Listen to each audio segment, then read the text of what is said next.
Good morning, horse racing enthusiasts. This is John. I want to do a quick recap of yesterday's ninth race at Saratoga. When I left you yesterday, it looked like I was on a favorite, a long shot, the 2, Delmona. Thought had a great Tomlinson, adding blinkers. I really like the horse, and I pray to see sort of angles like that pop up in the racing. So I'm very happy with that selection. I'll tell you what happened in a second, but I think the race changed. The complexion of the race changed quite a bit when the 3 scratched. The 3 was going to be the lead horse. The initial speed was one that was going to carry the race, and the 2 was going to kind of sit back a little bit. What happened as a result of the scratch of the 3, the 2 became the premier horse in the race, became the speed, if you will. So what happened was our 2 got worn down and ended up coming in third. We'll get into a little bit of that in a second. But when I left you yesterday, I said I like the 2. I'm going to do a long shot bet, win, place, show on the 2. So I did that. I also said that I had a couple of angles going. One was the Tomlinson figure and the way that horse looked. The other was that an old sage horse gambler out in Oaks, Pennsylvania at the OTB used to say horses that run together finish together. And if I just listened to his advice yesterday, at least would have had potentially a winner going pretty good. What happened was I thought Empress Tiger was the best horse in the race, and I still think so. The race just didn't work out for it. I think the 2 kind of ruined its chances.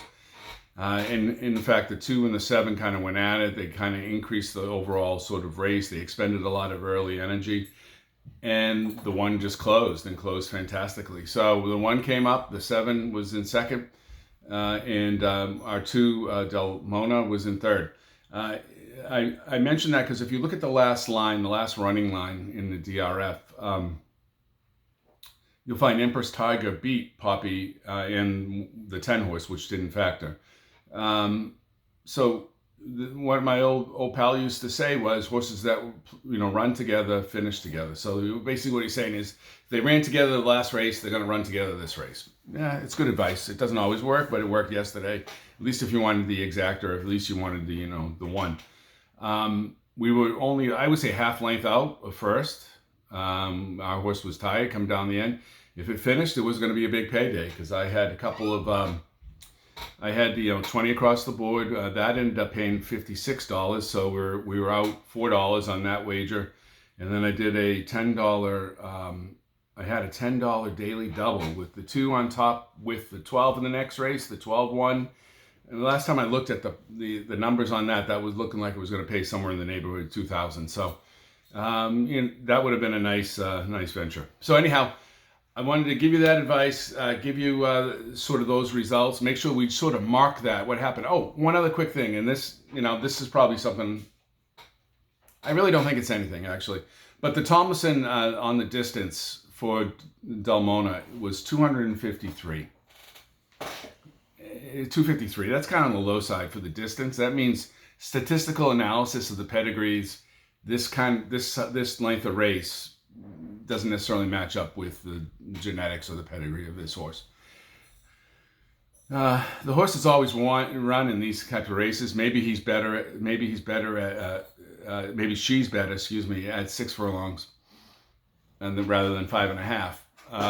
But I don't think that really came into a factor here. It looked like she got tired coming down the stretch because she was on the lead the whole time. So I'm discounting that, but keep that in mind when you do your handicapping. So overall, good day, good racing, exciting. My earlier picks, not that anyone that watching this video saw it because it was earlier in the day and I couldn't get it uploaded, but that hit. So it was a good day of racing. There were a couple of angles, and what more can you ask? All right, thanks, horse racing enthusiasts, and look forward to delivering my picks a little bit later this morning. Thank you. Bye.